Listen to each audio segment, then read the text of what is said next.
part du côté du Sénégal, où la marche contre le report des élections a été interdite par l'État sénégalais. Oui, il fallait s'y attendre parce que c'est une marche en fait qui avait été, comment on appelle ça? Interdite depuis. Non, la marche a été annoncée le samedi pour mardi, mais elle a été interdite par le préfet de Dakar, comme quoi cette marche ne devait pas avoir lieu. Et dans cet après-midi même, il y a Sounou Élection qui a pris la parole devant les journalistes locaux comme internationaux pour en fait décliner les prochaines démarches qu'elle va suivre. Oui. C'est-à-dire elle demande aujourd'hui des sittings spontanés, des marches sans violence. Et là, elle va déposer une demande d'autorisation pour une marche qui va se tenir normalement le samedi à 11h. Demande à la diaspora, à l'international de se joindre à cette marche dans tous les pays où ils sont, au Sénégal, à tous les pays aussi, de manifester là où ils sont, dans toutes les contrées, dans toutes les Casamances et tout. Et le service minimum sera demandé au public et au privé.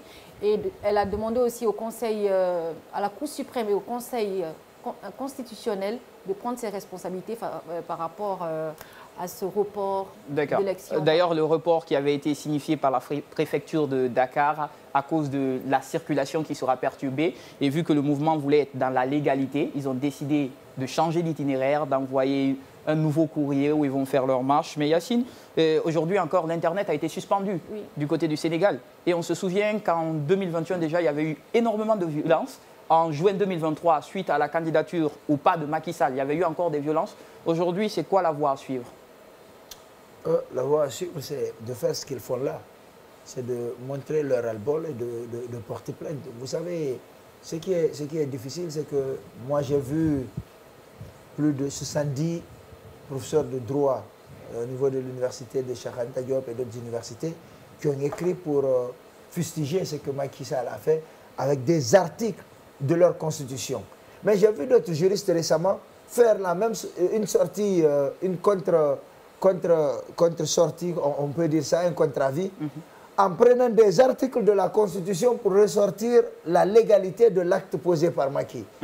Et quand c'est comme ça, vous vous posez des questions. Après, comment vous en sortez? J'ai eu des juristes guinéens ici dans ce QFD dimanche. Et les juristes guinéens même n'étaient pas d'accord. Chacun était capable de te sortir des articles de la Constitution ou des lois pour te dire non, tel n'a pas le droit de le faire, tel a le droit de le faire. On exploite les failles du système. Et ceux qui disent qu'il a le droit de le faire, ils te disent qu'en cas de non-réglage des problèmes évoqués, il peut y avoir un nouveau report. Je dis donc c'est la prochaine crise de la démocratie après la crise des dauphins. Il y aura la crise de ces reports-là. Il ne peut pas se présenter pour un troisième mandat, mais il peut ne pas organiser les élections à bonne date. Vous imaginez? Ça veut dire qu'il peut continuer à rester au pouvoir pendant combien de temps? D'accord.